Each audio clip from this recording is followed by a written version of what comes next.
Definition of a psychiatric disorder. जो psychiatric disorder होते हैं उसकी क्या डेफिनेशन है।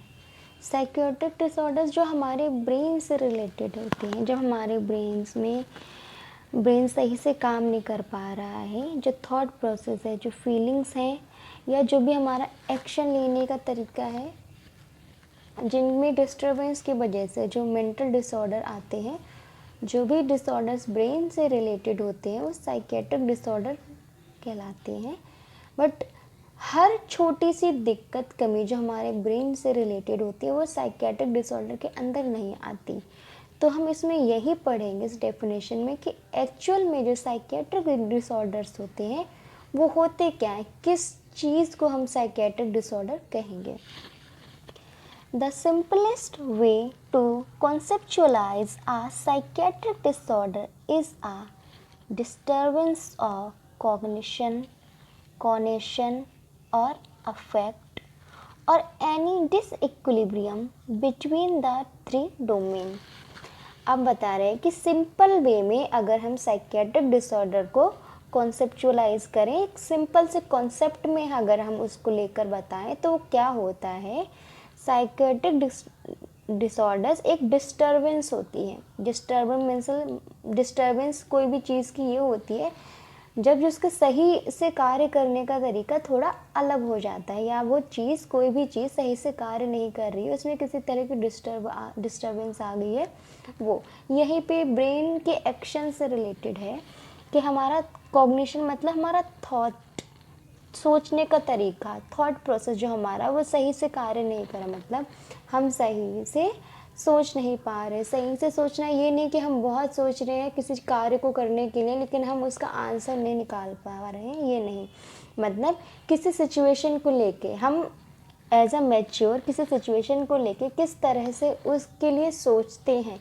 अब हम देखे होंगे हमने मेंटली डिस्टर्ब पीपल, उनका सोचने का तरीका क्या होता है, उनको समझ ही नहीं आता उनको क्या करना है। वो किसी भी चीज़ के किसी भी काम पे किसी भी वक्त कुछ भी कर रहे होते हैं, तो उनका जो थॉट सोचने का तरीका होता है, जो उनका थॉट प्रोसेस होता है वो डिस्टर्ब होता है। उनका जो कॉग्निशन होता है उसमें डिस्टर्बेंस आ गई होती है। और है कोनेशन। कोनेशन मतलब है एक्शन, सही से एक्शन नहीं ले पा रहे हैं, हमें किस वक्त क्या करना है, किसी कार्य को करने के लिए किस तरह का एक्शन लेना है, क्या डिसीज़न लेना है, उसमें डिस्टर्बेंस आ रही है। और है तीसरा अफेक्ट, मतलब हमारी फीलिंग, हम सही से माहौल के अकॉर्डिंग या सिचुएशन के अकॉर्डिंग फील नहीं कर पा रहे उस चीज़ को। हैप्पी है तो हम हैप्पीनेस को फील नहीं कर पा रहे हैं, अगर हम सैड हैं तो हमको पता ही नहीं है। तो हम इन तीनों चीज़ों में अगर कोई डिस्टरबेंस आ गई हमारे सोचने के तरीके में, हमारे फील करने के तरीके में, हमारे एक्शन लेने के तरीके में कोई डिस्टरबेंस आ जाए, या इन तीनों में ही डिसइक्विलिब्रियम आ जाए। डिसइक्विलिब्रियम मतलब जब कोई चीज़ बैलेंस में होती है तो वो बिल्कुल ठीक होती है, जब उसमें डिसबैलेंस हो जाता है, ऊपर नीचे हो जाता है, तो वो ठीक नहीं रहती। इसी तरह से डिसइक्विलिब्रियम ये सही से सही अमाउंट में नहीं रहते हमारे अंदर, मतलब सही से हम किसी चीज़ को फील नहीं कर पा रहे हैं, वो डिसबैलेंस हो गया है। तो वो कंडीशन हमारी साइकेट्रिक डिसऑर्डर में आएगी। ये इसमें बताया गया है कि हम सही से थॉट नहीं कर पा रहे हैं, एक्शन नहीं ले पा रहे हैं और फील नहीं कर पा रहे हैं। ये इन्होंने सिंपल वे में बताया है। बट ये जो डेफिनेशन है ये ऐसा नहीं है कि हम इसे एक्चुअल डेफिनेशन मान लें कि हम इसी के बेस पे हम हमेशा डायग्नोस करेंगे कि इस पर्सन को साइकेट्रिक डिसऑर्डर है या नहीं। ये सिंपलेस्ट वे में आपको समझाने का तरीका है।